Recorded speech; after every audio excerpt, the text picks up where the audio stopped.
मागील 24 तासांपासून राज्यावर पावसाळी ढगांचं सावट असून ही परिस्थिती किंबहुना हे चित्र पुढील 24 तासांमध्येही कायमच राहील असा स्पष्ट अंदाज हवामानशास्त्र विभागाने वर्तवलाय।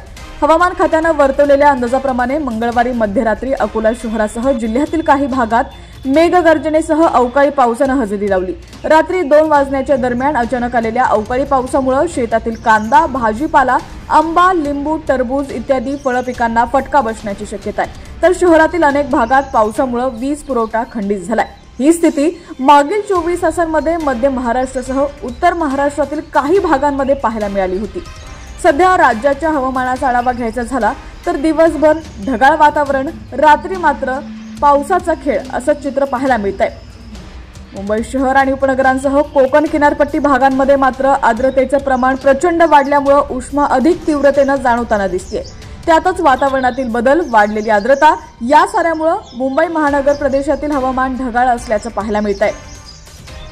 राज्यात सध्या मध्य महाराष्ट्र, विदर्भ, मराठवाड्यात पाऊस आणि गारपिटीचा ऑरेंज अलर्ट जारी करण्यात आला तर राज्याच्या इतर भागांमध्ये पावसाचा येलो अलर्ट जारी करत नागरिकांना सतर्क करण्यात आलं।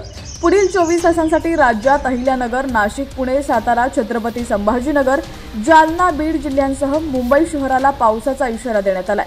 मध्य महाराष्ट्रावर सध्या चक्रकार वाऱ्यांची स्थिती कायम असून त्यामुळे कर्नाटक, तामिळनाडू, छत्तीसगड भागांमध्ये कमी दाबाचा पट्टा तयार झालाय। या पट्ट्यासह अरबी समुद्र आणि बंगालच्या उपसागरावर तयार झालेल्या बाष्पयुक्त वाऱ्यांमुळे महाराष्ट्रात पावसासाठी पूरक वातावरण निर्मिती होताना दिसते। राज्यावर पावसाचं सावट असलं तरीही राज्याच्या बहुतांश भागांमध्ये उष्मा काही कमी झालेली नाहीये। त्यामुळे एकीकडून ढगाळ वातावरणाने कोंडी केलेली असतानाच दुसरीकडे मात्र हवामानाचा वाढता आकडा अडचणी आणखी वाढवताना दिसतोय।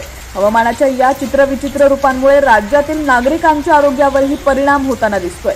राज्यातील तुमचा जिल्हा कोणता आहे आणि तुमच्या जिल्ह्यातील वातावरणाची परिस्थिती कशी आहे कमेंट सेक्शन मध्ये नक्की कळवा। चॅनलवरती नवीन असाल आणि अजूनही HPN मराठी न्यूज चॅनलला YouTube वरती सबस्क्राइब केलं नसेल तर नक्की सबस्क्राइब करा।